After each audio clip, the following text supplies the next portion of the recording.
Hadin katu kanis ngi ba kadangar PHC kalapnia da Voluntary Health Association of Meghalaya Viham kalapa kilat thai kubor khamtam na jingja jong jingklat jong wei kalongkme u menteri katan koi ka khia ba el hang ha ka spotre juleu la le banjurep ya ka te ka chaka sumar harnkat ka lang unong mikmat ka te ka thani ba Himalaya sangpliang bat ki officer ka koi ka khia kanthop ru ki doctor habai dei ba ka te ka jingja namar ba ka don ka jingkno ba ka te kalongkme ka brang sudap khai khulung na ka daw jong ka jingtri tortiu doctor bat kinos kumbala kano nakaliang menteri kata koi ka khia ulah suang baya mentahi on up ya ka kai phon ya kata ni ilada bekan ru bati ba lima yang plek balong lokal media ba dekat lang man mentah ni lapor ba ngila a ngekwa ru nawara cuai ke report doki galong gumno nomor ba ya kani ka NGOs baru ke penrun ya kani ka health center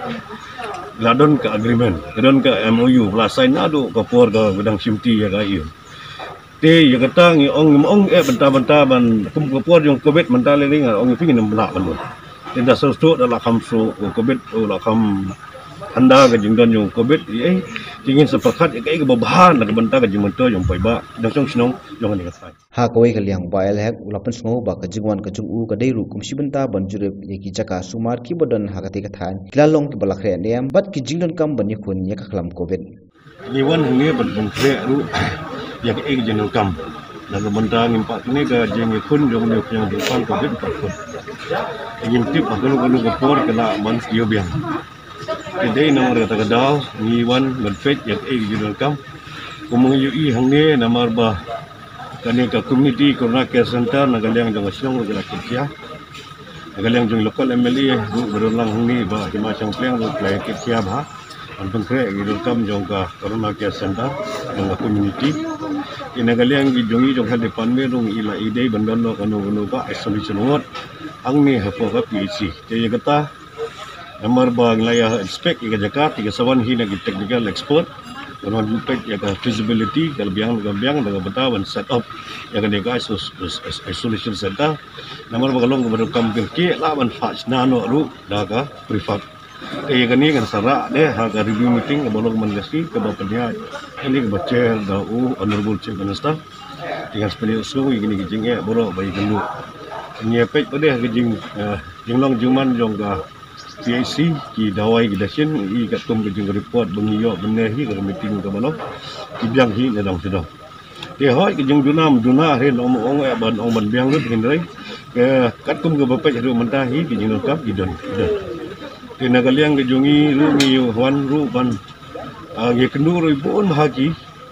NGO ki darbar snong ki sangen the ki student organization welfare gaduh ki kasi ki garu gurut macam besar sini kita kan la pani la gajong ka jing la gajong ka jing ke bamaki kendu kat kum jing pen ya penbet jaga PAC akan kita kan kedon ki ba la kaliang jong dia manisyo ila ai ke jing besar manswa kan ni PAC ke dia berpenya ji daga sarkar kendai nong bi khat barim yang ba kamaha banyo daga kat kum jing batai aku majing kebetai nampak tengkat bagi senang kita ke ombala la banyo daga NGO ke hendak lasim daga rah do license kat kumu bagi report ke ai di Malaysia license lewat ke lalong ke meeting penyisim ke daga rah dan penyiar daga NGO ni penyiar daga sarkar ke kata kat kumu jing penbet jong senang barok badan lang dekat baru di Malaysia bertuai di doktor ke sim ke rah bukan penyiar no ka dari NGO. Jadi datang ngilah withdraw no ya ki badai jong sarkar, bad ngilah syak badai, bad ya kan kum kejing tua jong ka song mo, undi jong tua jongi. Dari mensyara tu mensyahi ki penya i sarkar ni ka PIC. Kena kadau ka jong penbet bad di lokal MLA barim, satu report jong dia Malaysia, bad kejing tua jong masnong, kisah ano sa ki NGO.